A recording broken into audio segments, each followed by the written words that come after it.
नमस नमस्कार।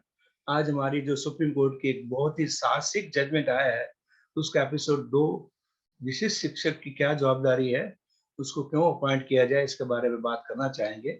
और मैंने जैसे बताया ये बहुत ही एक प्रभावशाली जजमेंट है। यदि इसको अमल में लाया जाए, हम लोग राज्यों में काफ़ी कार्य कर सकते हैं।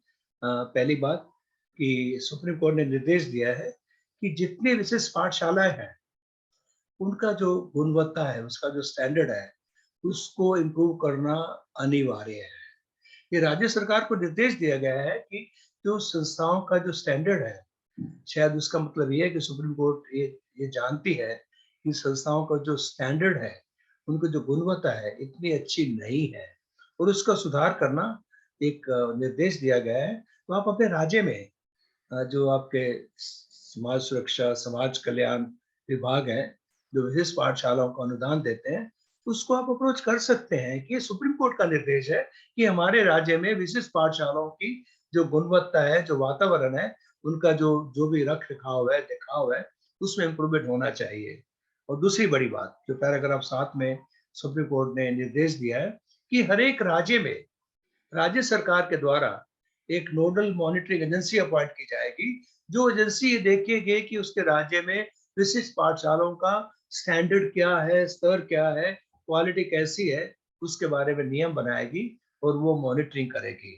और इस जजमेंट ने स्पेशल स्कूल और स्पेशल टीचर दोनों को रिकॉग्नाइज किया है और हर एक स्कूल में विशिष्ट टीचर को अपॉइंट करना अनिवार्य है और ये तो है, लेकिन उसके साथ-साथ सुप्रीम कोर्ट ने हमारी जो सम्मिलित शिक्षा है, समग्र शिक्षा के तहत चलती है, मेन स्ट्रीम है, उसको भी स्वीकार किया है।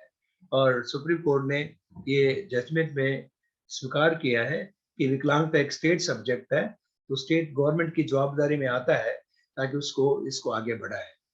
और बड़ी खुशी होती है कि सुप्रीम कोर्ट ने जो सेंसरी इम्पेयरमेंट है, नेत्रहीनता हो, कि बधिरार्थ हो, डेफनेस हो अथवा ऑटिज्म हो, और मैं ऐड करना चाहूँगा कि डेफ ब्लाइंडनेस हो, इन सभी डिसऑर्डर, इन सभी विकलांगताओं के जो बच्चे हैं, उनके लिए स्पेशल स्कूल देना अनिवार्य है।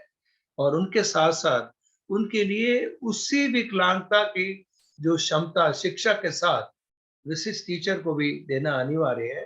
पैराग्राफ 7 में सुप्रीम कोर्ट ने निर्देश दिया है कि इन जो सेंसरी इम्पेयरमेंट है, उनके लिए विशिष्ट पाठशाला और विशिष्ट शिक्षक का होना अनिवार्य है। और जो भी स्टेट गवर्नमेंट है, एक समय मर्यादा के दरमियान इन स्कूलों में जो भी खामियां हैं, जो भी कमियां हैं, उसको दूर करने की योजना बनाएगी और उसको दूर करेगी। और सुप्रीम कोर्ट ने कि हमारा जो रिहैब काउंसिल ऑफ इंडिया का जो शिक्षक को ट्रेनिंग देने का और उसके साथ उसका नाम पंजीकृत करने का जो सिस्टम है, उसको भी वैलिडेट किया है, उसको भी स्वीकार किया है।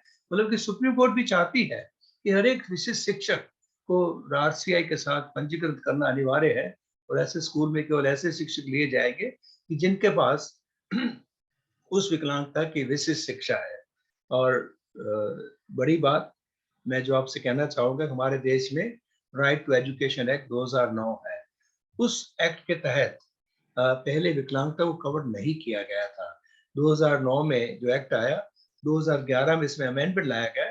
वो 2011 की जो अमेंडमेंट है, उस अमेंडमेंट के तहत 2012 से सेक्शन 2 में जो डिसएडवांटेज चाइल्ड है, उसकी परिभाषा में दिव्यांगता को लाया गया और इन बच्चों को उस विधेयक के तहत निःशुल्क अनिवार्य शिक्षा का जो प्रावधान है, उसमें कवर किया गया है। लेकिन सुप्रीम कोर्ट को उससे संतोष नहीं है। कि सुप्रीम कोर्ट ने बहुत बारीकी में जाकर देखा कि एक्ट तो अमेंड कर दिया गया है, उसको विकलांग बच्चों को लाया गया है, लेकिन जो शेड्यूल 1 है, जो उस एक्ट का 2009 के आरटीआई एक्ट का, उसको भी बदलना पड़ेगा और इस उसमें जो आवश्यक जो सुधार है, ताकि हमारे जो दिव्यांग बच्चे हैं, उनके लिए उस शेड्यूल में लाना पड़ेगा कि उनको जो भी एडमिशन है, उनके लिए योजनाएँ हैं, उनके लिए गाइडलाइंस हैं, उनके लिए सुविधाएँ हैं, उनके लिए विशिष्ट टीचर का प्रावधान है। इन सभी को लाने के लिए शेड्यूल 1 को भी बदलना पड़ेगा और कि हमारे शेड्यूल में कि जो सामान्य पाठशाला है और जो विशिष्ट पाठशाला है, उसमें भेदभाव नहीं दिखाया गया है।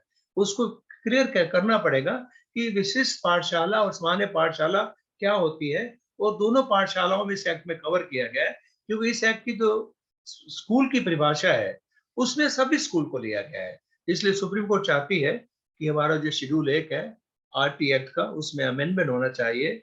और सुप्रीम कोर्ट ने ये क्लियर किया है कि हमारे जो स्पेशल स्कूल और जो सामान्य स्कूल है, उसमें डिस्टिंक्शन लाना अनिवार्य है, ताकि हमको मालूम पड़े कि हम लोग विशिष्ट प्रावधान कर रहे हैं, यहाँ पर सामान्य शिक्षा दे रहे हैं। और आपके लिए जो एडवोकेसी का मुद्दा है, आपको अपने राज्य में ये राज्य सरकार के साथ आपको ये मेहनत करनी पड़ेगी, ताकि वो आरटी एक्ट को अमेंड करें, विशिष्ट स्कूल में बच्चों को प्रवेश दें, स्कूल की गुणवत्ता को बढ़ाएं और उस स्कूल में विशिष्ट शिक्षक को स्थान मिले। जब आप ये करोगे तो ही हम लोग जो शिक्षा का जो प्रावधान है दिव्यांग जनों को उसको सुचारू बना सकेंगे। धन्यवाद। जय हिंद।